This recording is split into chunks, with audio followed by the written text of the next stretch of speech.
মুহাম্মদ রাসূলুল্লাহ সাল্লাল্লাহু আলাইহি সাল্লামের জীবনের নানা দিক থেকে আলোচনা করা হয়। আমার নবী সাল্লাল্লাহু আলাইহি সাল্লামের কোথাও আখলাকের আলোচনা করা হয়। নবী করিম সাল্লাল্লাহু আলাইহি সাল্লাম কখনো একত্রবাদের কথা হয়। মোট কথা আলোচকদের বিশাল এক সমুদ্র থাকে, যে যেখানে আলোকপাত করতে যায় তা আলোচনা করতে পারে। একটা জিনিস মনে রাখবেন, প্রশংসাকারীর কোনোদিন প্রশংসার হক আদায় করতে পারে না।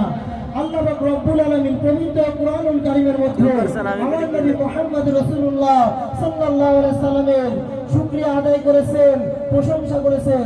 আল্লাহ পাক রব্বুল আলামিন বলেছেন, ওয়া রাফা'না লাকা যিকরাক। আল্লাহ পাক রব্বুল আলামিন বলেছেন, আমি তোমার মর্যাদা সমুন্নত করেছি। বলেন সুবহানাল্লাহ। এজন্য নবী করিম সাল্লাল্লাহু আলাইহি সাল্লামের আখলাক হচ্ছে কোরআন। হযরত আয়েশা সিদ্দিকা রাদিয়াল্লাহু তাআলা আনহা বলেন, তিনি বলেন খুলুকুল কুরআন, নবীর চরিত্র হচ্ছে কোরআন। এজন্য আমার মতো নালায়েক তুমি বলে না সেই ব্যক্তির কি প্রশংসা করবে। এজন্য কবি বলেন, হাজারবার বাসুরের দান তুমস্কু গোলাপ পাহুনে গোলাপ তুমস্কে বেয়াদবি আস। আমি একজন নালায়েক, আমি আর কি বলবো।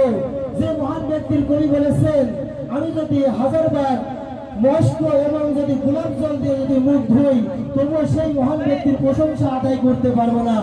এজন্য সেই মহান নবী করিম সাল্লাল্লাহু আলাইহি সাল্লাম দুনিয়ায় আগমন করে সারা বিশ্বকে আলোকিত উজ্জ্বল করে